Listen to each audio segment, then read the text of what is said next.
Saudações, conspiradores, amigos do canal Realidade Fantástica, sejam bem-vindos a mais um vídeo do canal, vídeo da nossa coluna Astrologia e Transformação.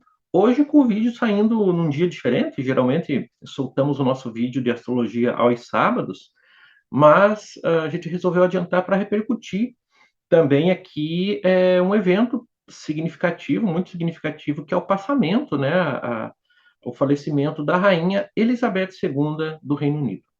Então, a gente vai fazer uma análise do mapa astrológico da Elizabeth II, que foi um personagem, sem dúvida alguma, importantíssimo no desenrolar dos eventos no século XX e no começo desse século XXI. Então, atrai nossa atenção, porque dentro desse processo, dada a longevidade da rainha, que é uma coisa que sempre chamou atenção, né? Ela faleceu com praticamente 96 anos e 70 anos de reinado. Então, praticamente todos nós, né, crescemos com essa figura.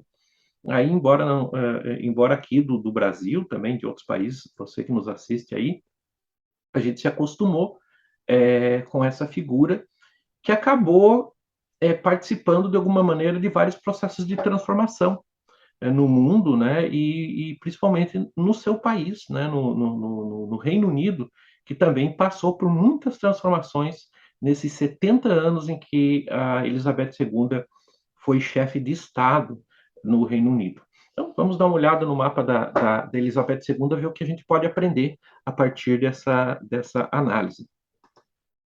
Bom, vamos colocar aqui. Vou só colocar minha telinha aqui um pouco mais maior e mais perto para a gente poder olhar alguns detalhes.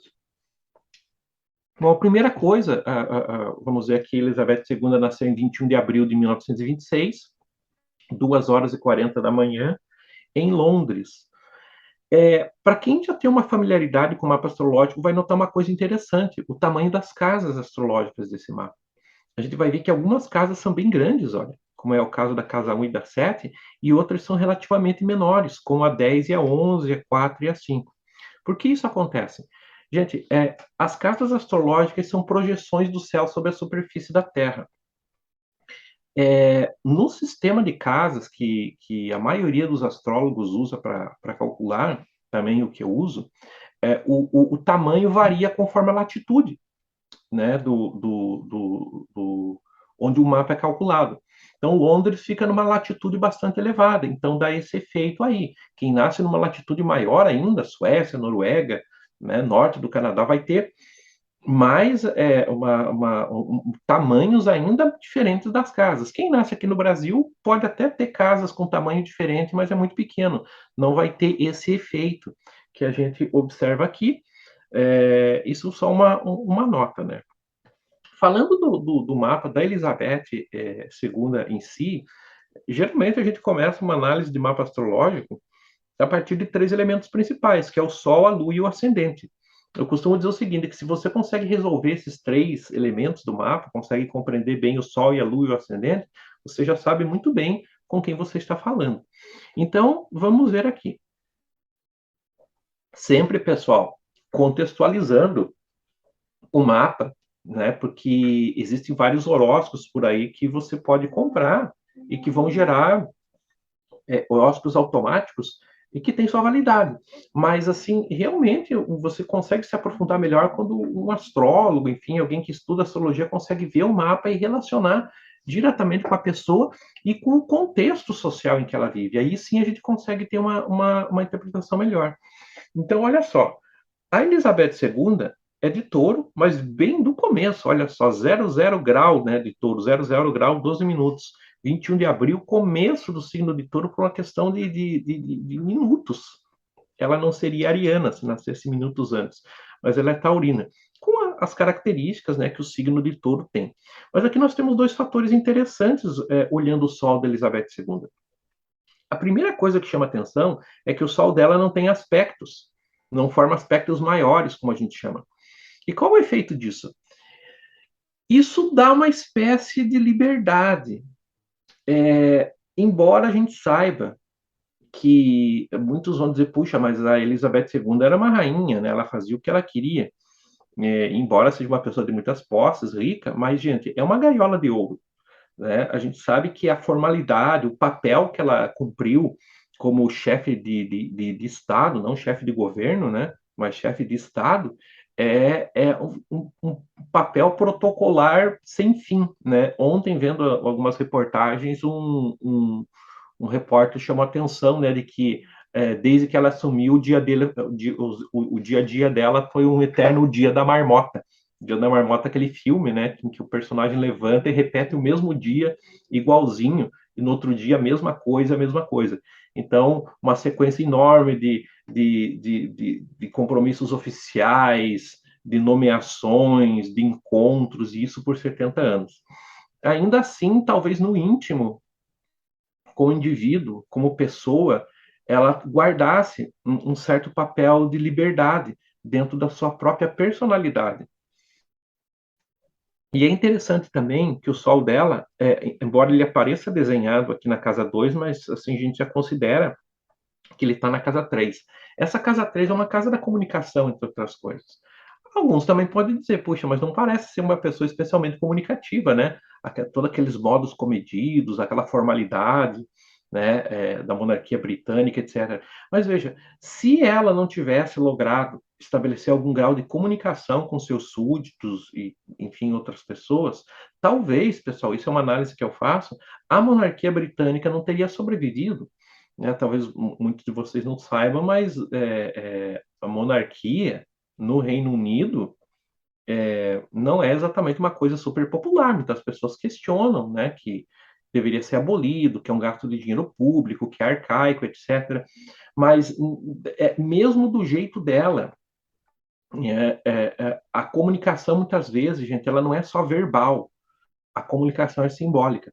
E ela, como uma pessoa de sol na casa 3, ela consegue ser isso, estar ali, fazer esse processo de comunicação simbólica que de alguma forma foi muito significativo, tanto que agora o passamento dela, a morte dela está sendo tão sentido aí mundo afora, até porque é uma figura que o mundo parece que cresceu acostumado com ela naquela posição. Vamos ver a posição da Lua. A Lua dela está na casa 7 e está em Leão. Uma pessoa com lua em leão é uma pessoa do espetáculo, gente. Lua em leão, o que a pessoa precisa para estar emocionalmente bem? Precisa de atenção. Né? Quem tem lua em leão precisa. E veja, o leão, justamente, é o signo ligado à realeza. Né? Aqui existe toda uma um cerimonial. Eu que convivo com pessoa que tem lua em leão, eu vejo que as coisas não podem ser feitas de qualquer jeito. Elas têm que ter uma certa dignidade, elas têm que ter uma certa formalidade. Então, isso faz parte, uma teatralidade nas formas como você age para que a pessoa se sinta emocionalmente bem. Então, quem tem Lua em Leão precisa receber atenção, geralmente são pessoas generosas, mas que precisam de uma retribuição do público. Né? É curioso que com a Lua em Leão, sendo que o próprio ícone, o leão, é um dos animais que está ali no brasão heráldico do, do, do, do, do, do Reino Unido, ele traz essa ideia justamente de realeza, de dignidade, mas a pessoa precisa da atenção. Mas aqui a gente vê que a Elizabeth II, ela talvez fora dos holofotes, né, fora daquilo que se percebe como figura pública, é uma pessoa emocionalmente bastante complexa. Porque, primeiro, a lua dela tem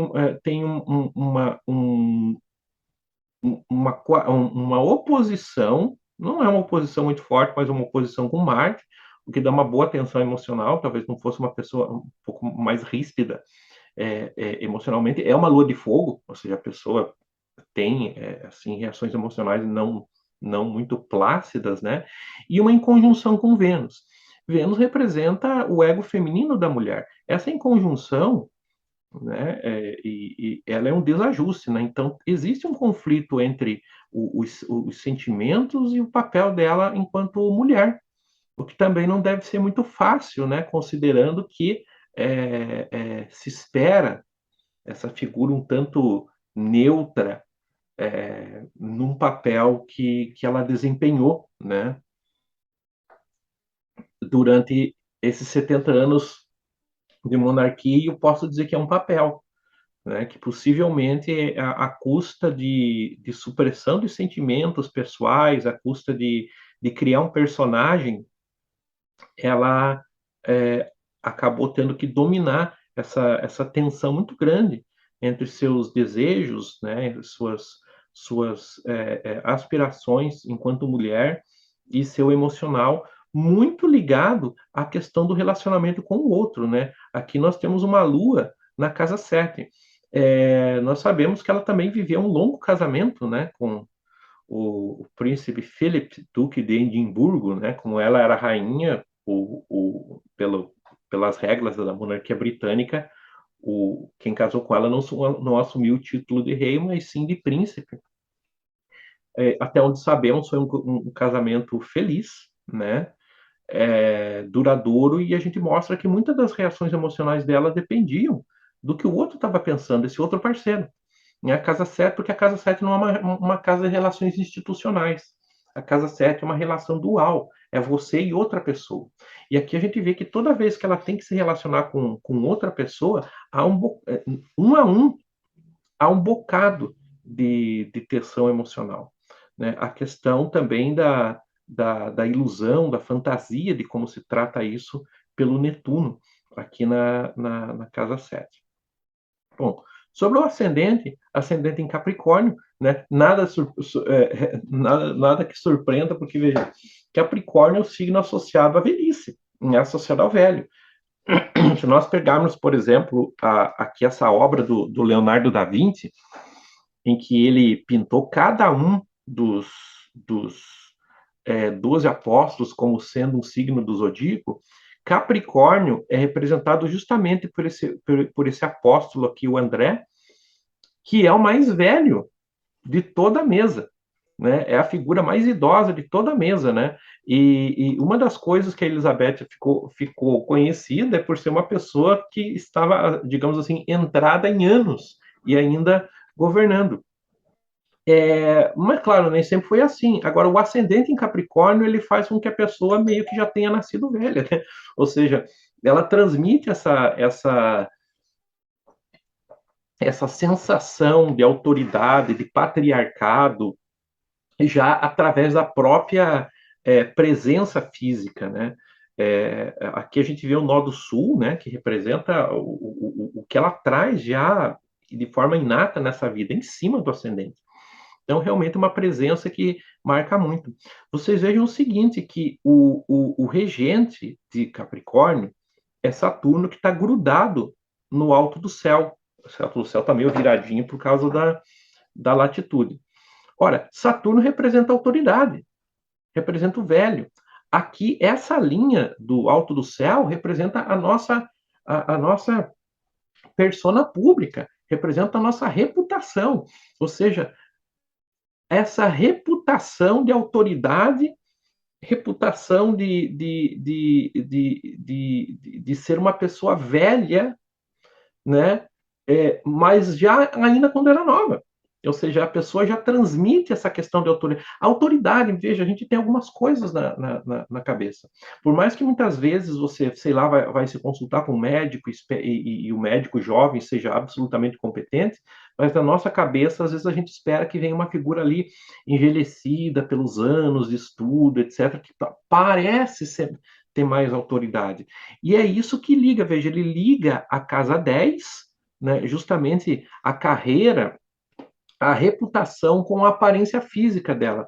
Ou seja, uma pessoa que não consegue dissociar a aparência, a presença daquilo que ela é em público, né? Ou seja, uma pessoa, quando a gente vê isso no mapa de uma pessoa, digamos, normal, que não é um rei, uma rainha, são aquelas pessoas justamente que não conseguem dissociar a, a aparência delas, a presença delas daquilo que elas fazem profissionalmente. Elas ontologicamente são aquilo. É o fulano que é sempre o, mesmo quando ele está entre amigos, ele é o professor fulano, ele é o tutor ciclano, ele é o seu João Pedreiro, ou seja, a presença dele está muito ligada à profissão, àquilo que ele faz como carreira pública. E outra coisa, né, esse Saturno dela, apesar de ter aqui algumas quadraturas, enfim, mas ele está muito bem colocado como aqui como o nó do norte, que é o rumo que a pessoa traça na vida e que muitas vezes eu tenho visto que é um símbolo justamente de longevidade.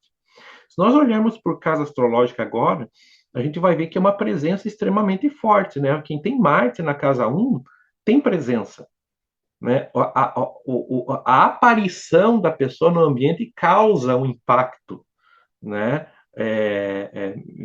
Mais uma vez, mesmo que você tem Marte na casa 1, mesmo que você não seja um rei, uma rainha, é claro que quando você entrar na sala, alguém vai notar.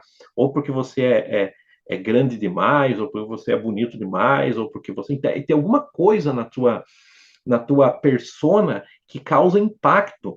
Júpiter muito próximo, que exemplifica isso, uma presença que preenche o ambiente, e nada mais verdadeiro para essa figura. Essa casa 2, gente, é uma casa dos recursos. Veja, não é só do dinheiro. Aqui não é só. É uma casa do dinheiro, se vocês procurarem aí pela internet, vão ver que ela está associada aos bens materiais, mas os recursos que a pessoa tem. Né? E aqui, esse Vênus, ele está praticamente na casa 2, né? Ele aparece na 1, mas está na 2. E ser gostado, então, é um recurso. A simpatia.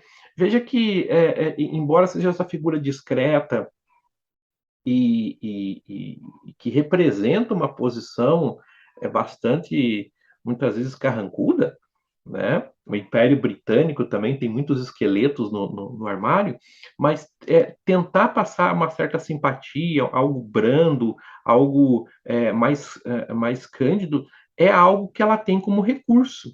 Né? Isso novamente aparece aqui, como eu falei, apesar de ter um problema com o ego feminino dela, mas isso em termos de missão de vida acaba funcionando bem. Né? Aqui temos o Vênus, inclusive, formando um trígono com Plutão, e Plutão é poder. Né? Plutão é poder. Então, conferindo uma presença bela, harmoniosa, porém poderosa. A casa 2, ainda pensando nos recursos, ela tem Urano na casa 2. Urano é o diferente e é o de repente.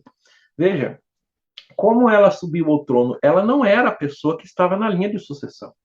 Né? O tio dela era o rei da Inglaterra, acabou abdicando porque teve lá, enfim, se casou com uma pessoa em que não podia harmonizar com as regras lá da coroa britânica. O pai dela assume inesperadamente e ela também assume logo em seguida.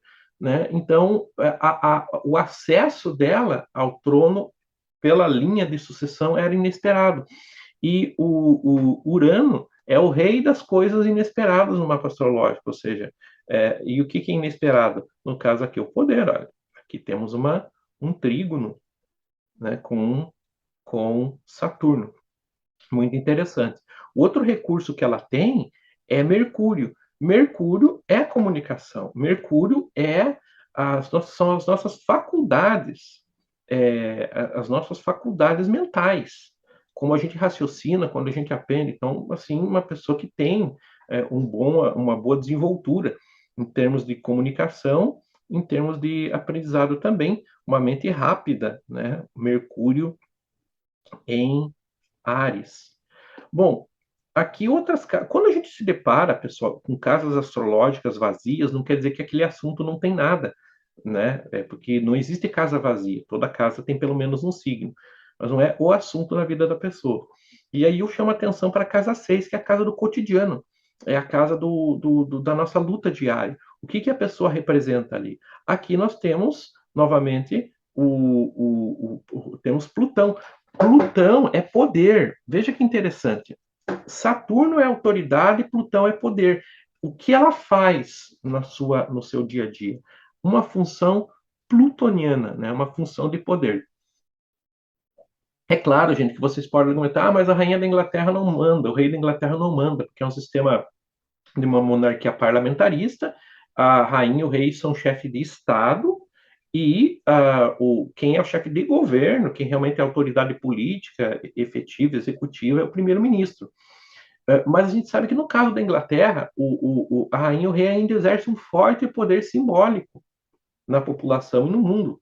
Então, esse poder ele continua, ainda que de forma indireta, ele existe, é efetivo, né, e é um dos recursos que ela usou na vida. Quem tem Plutão na casa 6, geralmente vai ter, né, na sua vida uma posição aí de poder para exercer.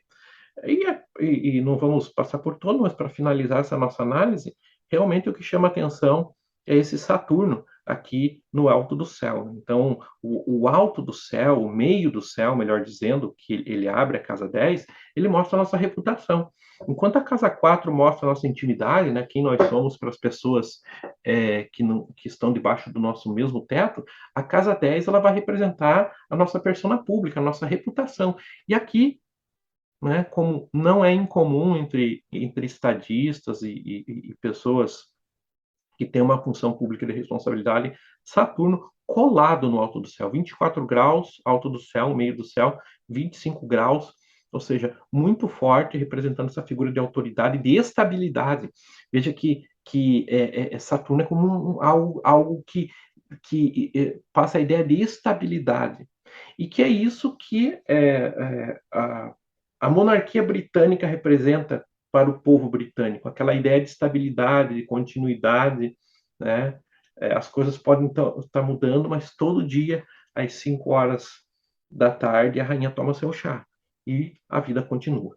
Então, ela representou isso durante esses 70 anos de reinado, onde muitas modificações ocorreram, né, transformações políticas do próprio papel do país dela, do Reino Unido, e ela atravessou tudo isso, e o mapa astrológico nos parece mostrar muitas dessas qualidades. Né? Por isso que eu gosto de trazer esses mapas aqui, porque são bastante didáticos. Pessoal, agradeço de vocês terem visto aqui esse vídeo. Lembrando o seguinte, gente, se você quiser fazer o seu mapa astrológico comigo, pode entrar em contato, a gente agenda um horário, terei máximo prazer de atender. E também conheça aqui na descrição o nosso curso de astrologia. Nós temos um curso em videoaulas, muito legal, um preço bem bacana pelo material. Então, clique na descrição, conheça o curso. E, como eu falei, se você quiser fazer um mapa astrológico comigo, entre em contato que eu vou ter máximo prazer em atendê-los. Então, até a nossa próxima análise, até o nosso próximo encontro aqui no canal. E lembre-se sempre que o mistério está entre nós. Até mais. Quer aprender astrologia? Então, este recado é para você.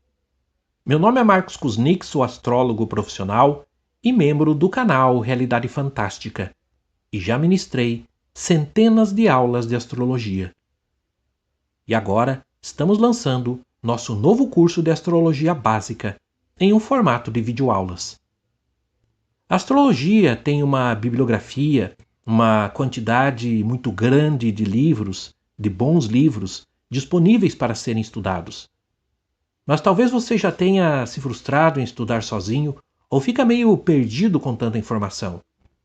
Pois bem, nosso curso vai te dar o caminho das pedras, por assim dizer. Nós vamos falar sobre e analisar os principais elementos que constituem o estudo da astrologia e da análise do mapa astrológico, sem enrolação, com exercícios práticos e com indicações de leitura para que você aprenda a fazer uma análise astrológica. São 26 aulas gravadas, falando sobre signos, planetas, casas astrológicas, aspectos astrológicos, da análise do mapa astrológico e de programas para cálculo. E tudo por um preço especial de lançamento. Acesse a página que está na descrição deste vídeo, conheça o conteúdo e as condições do curso e avance para valer no estudo da astrologia.